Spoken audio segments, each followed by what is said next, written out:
এবং আমরা তখন স্লোগানের সময় বলতাম যে স্বৈরাচার নিপাত যাক, গণতন্ত্র মুক্তি পাক, তারপর এরশাদ গেছে যে পথে, হাসিনা যে গেছে সেই পথে, এই ধরনের কথাবার্তা আমরা বলতাম।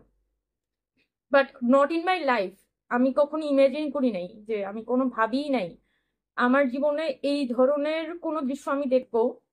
আমি কোনো কন্ট্রোভার্সিয়াল স্টেটমেন্ট দিব না, কোনো মানে কোনো মানে আমার কোনো ইন্টেনশনই নাই যে মানুষদের নিয়ে দুনিয়ার উল্টা পাল্টা কথা বলে যাওয়ার। আমার পার্সোনালিটিটা ওরকম না যে যারা হচ্ছে, কিছু মানুষ থাকে, আই নো, হ্যাঁ, কিছু মানুষ থাকে যারা হচ্ছে নিজের বেনিফিটের জন্য অন্যদের ক্ষতি করার ব্যাপারে দুইবার ভাবে না, এরকম মানুষ থাকে।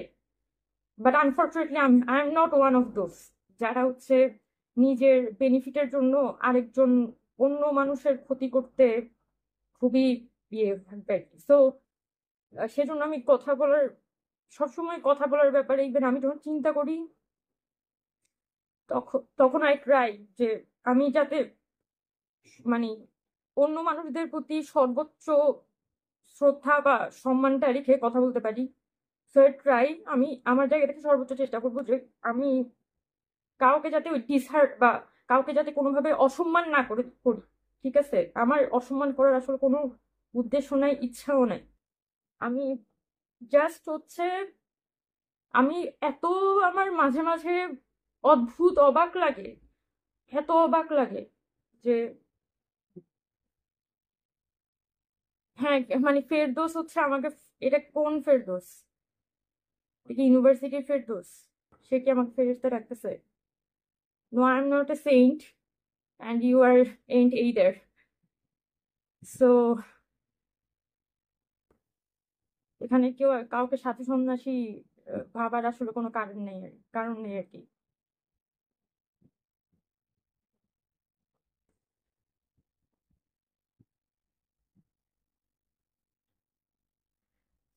আচ্ছা, আমি আমার জায়গা, আমার যা যা পয়েন্ট মেক করার আমি হয়তো বলি, কারণ অনেক অনেক হেভি লাগতেছে, অনেক অনেক দিন ধরে মানে দেখা যাচ্ছে, থাকে না যে আমাকে আমার ব্যাপারে আজে বাজে আলতু ফালতু কিছু একটা বলে যাইতেছে মানুষ, এন্ড আই এম লাইক দেখতেছি এবং আচ্ছা ঠিক আছে, বলতেছে বলুক, যার যার যেরকম রুচি সে সেভাবে করে বলবে, আমার তো এগুলো নিয়ে এত ভাবার কিছু নাই। সো আই এম লাইক আচ্ছা ঠিক আছে, মানুষ যা বলার বলুক। বাট যখন আমি ইম্প্যাক্ট গুলো দেখি, যখনই আমি যখনই আমি দেখি হচ্ছে যে এইটার ইম্প্যাক্ট গুলো আমার উপর এমন ভাবে আসে। গত এক বছর তো বাংলাদেশের মানুষের জন্যই তো অনেক বেশি টার্মোয়েল গেছে, অনেক বেশি মেন্টাল স্ট্রেস গেছে। সো এই যে একটা ইউনিফাইড জার্নি আমরা গেছি জুলাই আগস্ট মাসে, সারা বাংলাদেশের মানুষই আমরা একটা সেম পেজে ছিলাম।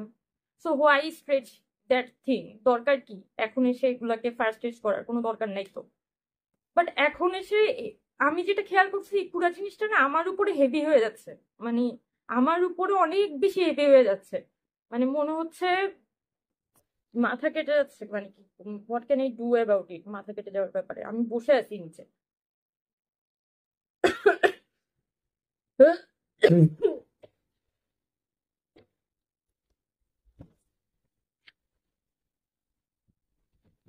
মাথা কেটে মানে এখন ঠিক আছে, আমি তো বুঝতেছি না কি করবো।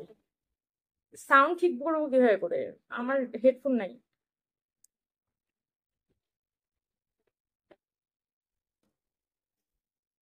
মানে মাথা কেটে আসতেছে বলতে কি, মাথা দেখা যাচ্ছে না?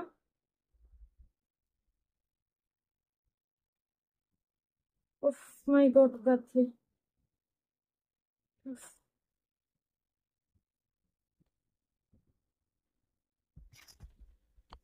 গত জুলাই আগস্ট মাসে তো আমরা সবাই আসলে একটা সিমিলার জার্নির মধ্য দিয়ে গিয়েছিলাম, তাই না? আমরা মানে আমার একটা না, ওই যে সময়টা, ওই যে একটা আন্দোলনের মধ্য দিয়ে আমরা সবাই গেছিলাম, আমার না ভিতর থেকে একটা শ্রদ্ধা সম্মান এই দেশের মানুষের ওই ওই ওই যুদ্ধটার প্রতি আছে। বিকজ আই হ্যাভ সিন যে আমি যখন ছাত্র ফেডারেশন করতাম তখন এরকম অনেকবার হয়েছে যে আমরা রাস্তায় মিছিল করছি, 30-40 জনের মিছিল, প্রেস ক্লাব থেকে নিউ বাইতুল মোকাররমের মসজিদ হয়ে স্লোগান দিতে দিতে আমরা আসতেছি ওই রাস্তার রাস্তা দিয়ে। তখন না মানে কিছুটা হয়ে গেছে, মানে আমি টের পাচ্ছিলাম যে এই জিনিসটা না আমি আর পারছি না, এই পুরা এক্সপিরিয়েন্সটা মানে এত বেশি ওভারওয়েমিং, এত বেশি ওভার পাওয়ারিং ছিল যে জুলাই আগস্টের ওই ওই ওই শেখ হাসিনা পালায় যাওয়ার পরে ওই যে ঘটনাটা, এটা আমার উপর লিটারালি আইসা যেটা বলে না ভর করে, আমি সম্পূর্ণ হচ্ছে যে এমবডিড হয়ে গেছি এই অভ্যুত্থানের মধ্যে। এটাই একদমই জিস্ট, এটাই আসলে আমি আমি কেন এই একটা বছর এই জায়গায় ছিলাম, এটাই একটা কারণ, একমাত্র কারণ, যে এই জুলাই আগস্ট মাসে আমি যে মানুষকে সাফার করতে দেখছি এবং মানুষকে যে ফাইট করতে দেখছি, ও মাই গড, আমি যে মানুষকে, একদমই সাধারণ মানুষকে ফাইটটা করতে দেখছি, এইটাই আসলে মূল কারণ যে আমি একটা বছর টিকে ছিলাম, একটা বছর ছিলাম নানান কিছুর মধ্যে। হয় গভর্নমেন্টের সাথে সমালোচনা করতেছি, কখনো গভর্নমেন্টকে হচ্ছে ব্যাকআপ দেওয়ার চেষ্টা করছি, লট অফ থিংস যেটা চেষ্টা করতেছিলাম, কারণ আমরা একটা স্বপ্ন দেখছিলাম, মানে একটা একটা কম্বাইন্ড লিঙ্ক, যে এই দেশটা এরকম হবে, এতগুলো মানুষ মারা গেছে এই দেশের জন্য, এই দেশটা তো কিছু একটা, আমার কোনো না কোনো দিকে এই দেশটাকে নিয়ে যেতে হবে। তো 5 আগস্ট পরে for for this obvious reason আমি, এখানে আরিফ ভাই আছেন, আরিফ ভাই জানেন, তখন আমি ফেডারেশনের সাথে কথা বলি যে আমি আসলে পারতেছি না, অনেকগুলো দেয়ার মেনি আদার রিজনস, বাট আমি আসলে এই চিন্তাটা দিয়ে অনেক বেশি ওভার পাওয়ার্ড হয়ে গেছিলাম যে এই দেশটাকে তো আসলে এখন অনেক বিগার কিছু দিতে হবে।